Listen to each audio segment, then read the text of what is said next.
Hello, ladies and gentlemen. This is Deja Vu, and I am here with two fellow commentators, Frank and HD StarCraft, to bring you the final game of the group stages from the Heritage League. And this is going to be a great treat for all of us. It's going to be Savior and Nada. We see Nada here with his lovely teddy bear that he has become so famous for, and then Savior, the maestro here, also looking primed and ready for whatever Nada throws at him. And this is going to be a great game. These players have met 14 times in the past, with Nada holding the edge 8-6. So we should see absolutely incredible play from these two, as they definitely have a wonderful and rich history throughout the years of StarCraft, and I'm looking forward to a great match out of this. HD, I want to hear your thoughts on what we're going to be seeing here tonight. Well, thanks a lot for that intro, Deja Vu. And actually, I wanted to say real quick, we are here together, a group of 3. And actually, this is a game that we've been waiting to cast for quite a long time. Not specifically this game, but all 3 of us have been trying to get together and cast something as a celebration, because all 3 of us were the lucky ticket winners for the SC2GG commentary contest. And so, all 3 of us have now gotten together, and wow, what other game to cast than one of this? This is one of a kind. Savior and Nada. These two are the top players of their time. Zerg and Terran. Savior, the king of Zerg players, the king of the crown of the hill. Back in the days when, in like 2006 and 2007, Savior was the man to beat, and Nada, the tornado Terran, the genius Terran, one of the best Terran players of all time, coming after Boxer and I Love UV. He's just so good, and I'm just so excited to be watching this. But I want to introduce our third commentator, Frank. Frank, why don't you tell us a little bit about yourself and what you think what's going to happen in this match? Oh, thank you, HD, for that handoff. Well, I don't really need to introduce myself. I think I really want to get into the bit of these players here. I've been commentating, I guess, for a little while, but that's not necessary here. What is necessary, however, is to talk about these two players. If this is the first time you've seen these guys go at it, I need you to do me a favor here. Go into the search bar on your YouTube page, type in Nada versus Savior, and find some of the earliest games. Watch some of those before you get into this one, because there's definitely a lot of build-up to a matchup like this.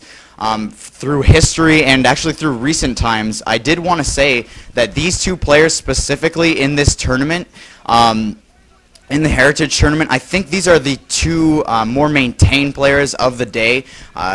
We have some players like Boxer and Nalra.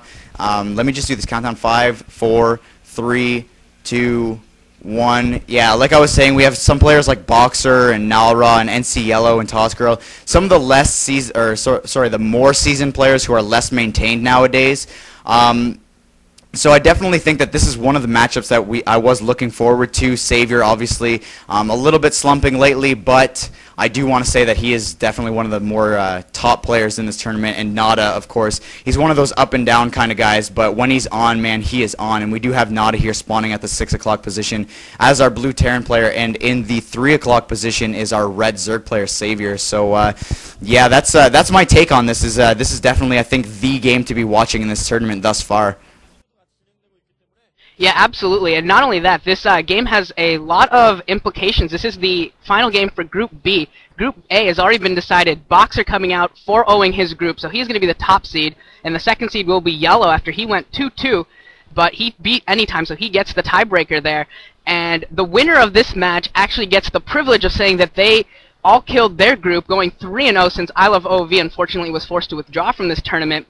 3-0 is going to be the top dog from this Group B, and the other player will be 2-1. And the loser of this match gets to play Boxer. The winner gets to play Yellow. So this is going to be very important in terms of seeding. I think both these players definitely want to win. Probably neither of them wants to face Boxer. Boxer has been looking very good, especially against Yellow. His versus Zerg play looked very good earlier today, and I'm sure that Savior does not want to lose this game, does not want to be forced to play Boxer in the next game. And it looks like Savior's actually going to go for a 12 hatch here at his natural expansion, which is very common here on Neo Medusa, very common strategy. We'll see whether or not he goes for a 3 hatch build as well. And he's also using the second drone in order to get an early scout, which I also like to see out of these players. But yeah, this should definitely be a high-intensity match. Even though it's the final match of the group stages, it definitely has a lot of important implications here.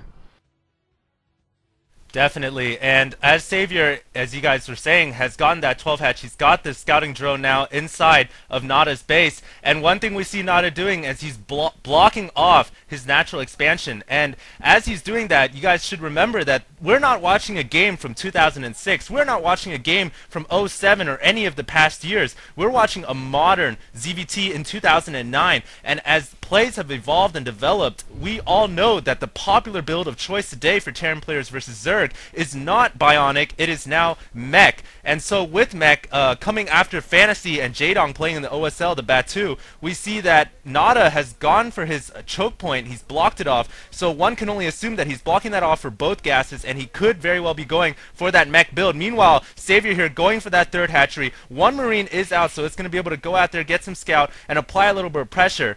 One thing I should mention is this is Neo Medusa, and Neo Medusa revised after the horrible Medusa Terran imbalance where Terran just horribly sucked, for lack of a better word. But this is Neo Medusa, and Neo Medusa, wow, is much better, much more favored for Terran players. Over 60% historically win rate for Terran players. So Savior, he's got a lot of work coming to him, and we'll have to see if he can stand up to the odds. On top of that, can he beat Nada? He is down 2, as Deja Vu said, so it's 6 and 8, I believe Deja Vu said. And really the question is, can Savior redeem phase? Can he beat Nada? That is the question that I'm looking to answer right now, and this is going to be a great matchup to see. Yeah, absolutely. I'm just looking at the way Nada's structuring his base here, and he definitely has gone for that fast command center. So, and he is putting down his second barracks. His gas is now up, and he's getting an academy. So we're definitely going to see an M&M build here. You were saying that Mech is the popular build of choice these days, and I would say on Neo Medusa that it is actually a very strong and powerful build, because you can do a slow push, you can build those turrets in the middle of the map. However, Nada, as we see here, he is probably, I'm going to assume he's going to go for some kind of an SK Terran build, just because he did get that command center up so quick. He is walled off, and we're just going to have to see. What we're waiting on here is Savior's build of choice, because it is up to the Zerg player, when the Terran player goes for a fast expand, to choose his tech and to choose how he's going to harass the Terran player. And now we see a couple of Zerglings at the front door going to pick away at that supply depot. Not going to do much of anything, though. In all honesty, that Overlord is looming overhead, getting that scout off. And yeah, these Zerglings are just going to get chased away here by these Marines at the front door here. However, although those Zerglings didn't do much damage, they did spot the fact that there were 5 Marines out, and yeah, it looks like Nada's going to do a mini push here. I think Nada was hiding, or he was just waiting for that medic and that firebat to pop out so that he could make this kind of mini push on the map here. However, I don't think that he's going to be able to do much of anything. Yeah, as we see here, there are sunken colonies going down on the front door. Once that second sunken colony pops up, Nada's just going to have to be forced to go home. However, what he is doing is forcing the sunken colonies to go up, and that is definitely quite a bit of damage to the economy of the Zerg player, forcing the death, I suppose you could say, of 2 drones and morphing them into creep colonies and now sunken colonies. A Spire is going up, though, so we are going to see a 3-hatch build here. A lot of firebats are out on the field here. I'm not sure what Nada's looking to do. I'm going to actually have to say he's going to try to take down those temples, because with the splash damage on those firebats, you can take down temples fairly quickly. So this could be one of the Genius Terran's genius plays coming out here, using the firebats to take down the temples simultaneously rather than one at a time. Another hatchery is now going down. The Spire is almost complete, so we're going to have to see if these firebats, and yeah, they are working away at that temple. We're going to see if they're going to be able to take them down before the Mutalisks pop, because I think once the Mutalisks pop, they're going to be able to manhandle those 5 Marines. And even with reinforcements, I definitely think that 9 Mutalisks popping out are going to be able to micro their way against any number of Marines that Nada's going to be able to send across the map.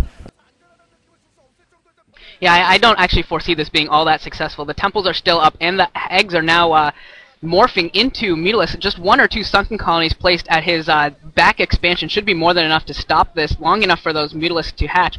And actually Nada deciding to back off, not even going to bother pushing up that ramp that has been opened up. And I think the point of that was just to force Savior again to waste another drone building a sunken colony. Luckily, he only spent 1. If he had spent 2 or 3, that would have been a huge advantage for Nada. But since he only spent 1, it's not too big of a hurt for him.